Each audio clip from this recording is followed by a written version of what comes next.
নমস্কার, আমি তৃষ্ণা। আমার রান্নাঘরে আপনাদের সবাইকে স্বাগত জানাই। আমার আজকের রেসিপি হচ্ছে ঠেকুয়া, যেটা বিহারের প্রসিদ্ধ রেসিপি। সবার প্রথমে আমি নিচ্ছি 2 কাপ আটা। আমি আটা আর ময়দাটাকে চেলে নিয়ে একটু ব্যবহার করছি।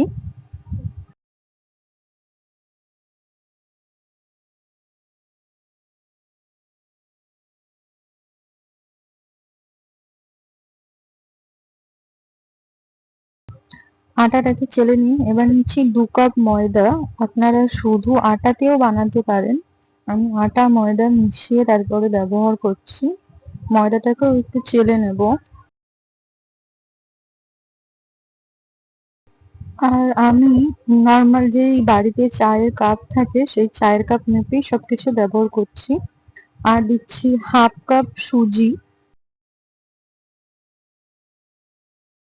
আর ওই চায়ের কাপ মেপেই দিচ্ছি 1/2 কাপ থেকে একটু বেশি নারকেল কোড়া। আমি ডেসিকেটেড কোকোনাট ইউজ করেছি। আর দিচ্ছি 2 চা চামচ মৌরি। আর দিচ্ছি 4 চা চামচ একটু সাদা তিল। আপনারা সাদা তিলটা মানে অপশনাল হিসেবেও নিতে পারেন, না থাকলে নাও দিতে পারেন, বা না পছন্দ হলে স্কিপ করতে পারেন।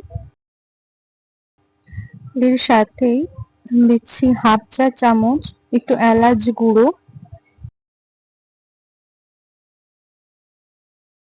আর দিচ্ছি কিছুটা পরিমাণে একটু আমন্ড কুচি। আপনারা আমন্ড আর মানে কাজু এটাও ব্যবহার করতে পারেন, কাজু বা আমন্ড। আমি কিশমিশটা ব্যবহার করিনি।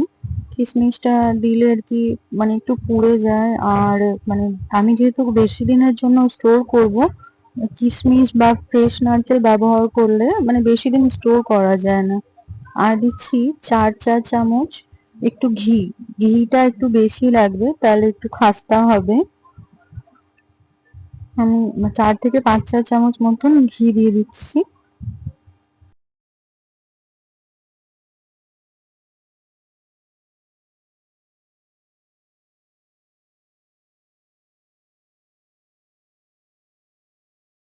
আর আমি ওই চায়ের কাপ মেপেই দিয়ে দিচ্ছি 1.5 কাপ চিনি। আমি 1/2 কাপের ভিডিওটা রেকর্ড করতে ভুলে গেছিলাম। দিয়ে সব কিছুকে একটু ভালোভাবে ময়াম দিয়ে দিচ্ছি মিশিয়ে নিয়ে।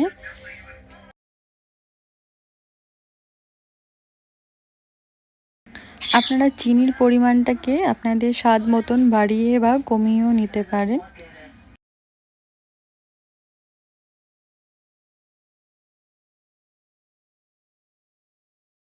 আর আপনারা চিনির বদলে গুড়ের ব্যবহারও করতে পারেন। গুড়টাকে একটু হালকা গলিয়ে নিয়ে গরম জলে তারপরে গুড়টাকে দেবেন।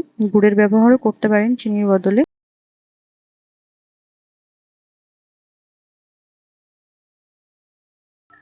আমি 2 হাত দিয়ে ভালো করে ঘষে ঘষে একটু ময়ামটা দিয়ে দিচ্ছি।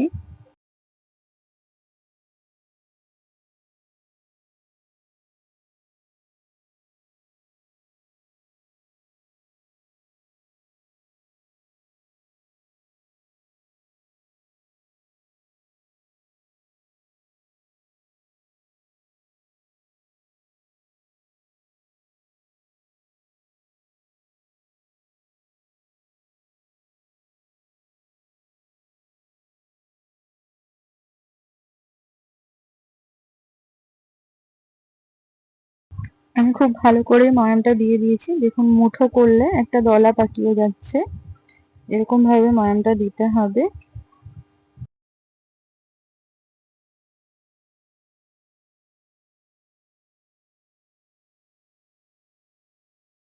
এবার আমি অল্প অল্প করে জলের ছিটা দিয়ে একটা শক্ত ডো মেখে নিচ্ছি। মানে নর্মালি যেরকম বাড়িতে রুটি করার জন্য আটা মাখি সেরকম না, তার থেকে শক্ত ডো মেখে নিতে হবে।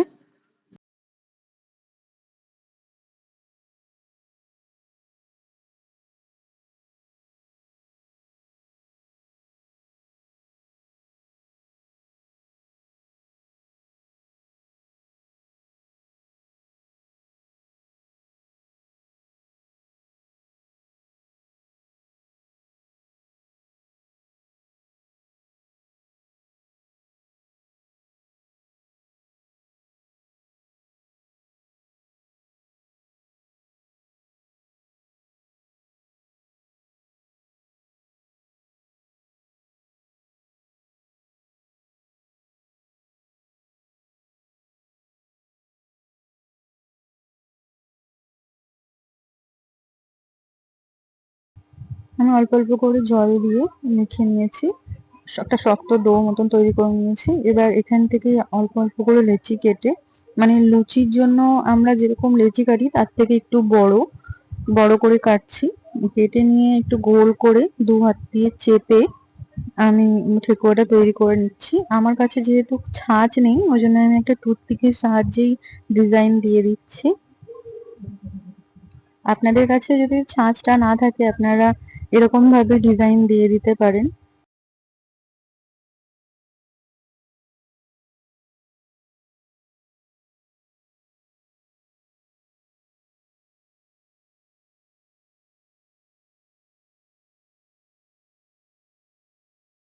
দেখুন আমি টুথপিকের সাহায্যে কত সুন্দর একটা ডিজাইন দিয়ে দিয়েছি। আপনাদের কাছে যদি ছাঁচ না থাকে তাহলে আপনারা এটা অবশ্যই ট্রাই করে দেখতে পারেন। আমি আরেকটা করে দেখিয়ে দিচ্ছি।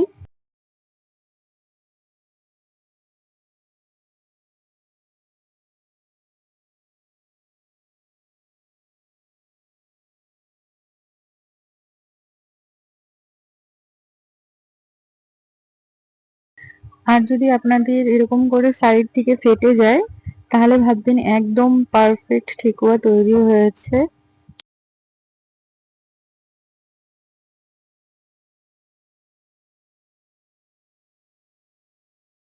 আর আপনাদের কাছে যদি টুথপিক নাও থাকে, তাহলে আপনারা যে কোনো কাঠি ব্যবহার করে এরকম ডিজাইন দিয়ে দিতে পারেন, বা চামচের পিছন দিকটা দিয়েও এরকম ডিজাইন দিয়ে দিতে পারেন।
আমি এরকম ভাবে ডিজাইন কিছু, মানে কিছুটা তৈরি করে নিয়েছি, আর বাকিগুলো ভাজতে ভাজতে তৈরি করে নেব। আমি কড়াইয়ে তেল গরম করতে বসিয়ে দিয়েছিলাম, তেলটা গরম হয়ে গেছে। এবার একটা একটা করে আমি ঠেকুয়াগুলো ভেজে নেব। আর এই সময়ে একদম মিডিয়াম আঁচে ঠেকুয়াগুলোকে ভাজতে হবে। হাই ফ্লেমে ভাজলে কিন্তু পুড়ে যাবে, আর ভেতর থেকে কিন্তু কাঁচাই থেকে যাবে। মিডিয়াম ফ্লেমে ঠেকুয়াগুলো সবগুলো আমি ভেজে নিচ্ছি।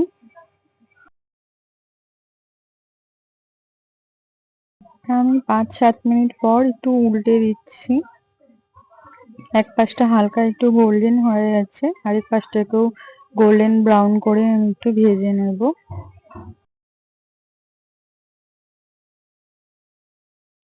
আর আপনারা তেলের বদলে ঘিও ভাজতে পারেন।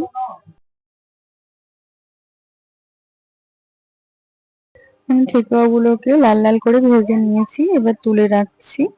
আমি এইভাবেই সমস্ত ঠেকুয়াগুলোকে ভেজে নেব।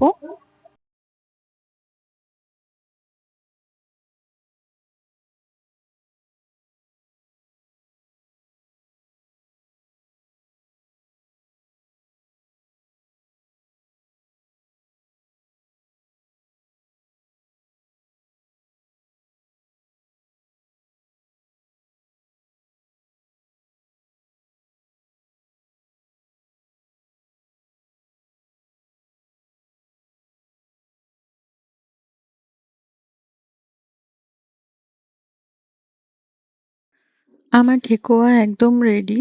আর আমার এই আজকের রেসিপিটা যদি আপনাদের ভালো লেগে থাকে, তাহলে অবশ্যই আমার চ্যানেলটিকে লাইক এবং সাবস্ক্রাইব করে আমার পাশে থাকবেন। আর আপনারাও বাড়িতে এই ঠেকুয়ার রেসিপিটা ট্রাই করে দেখতে পারেন।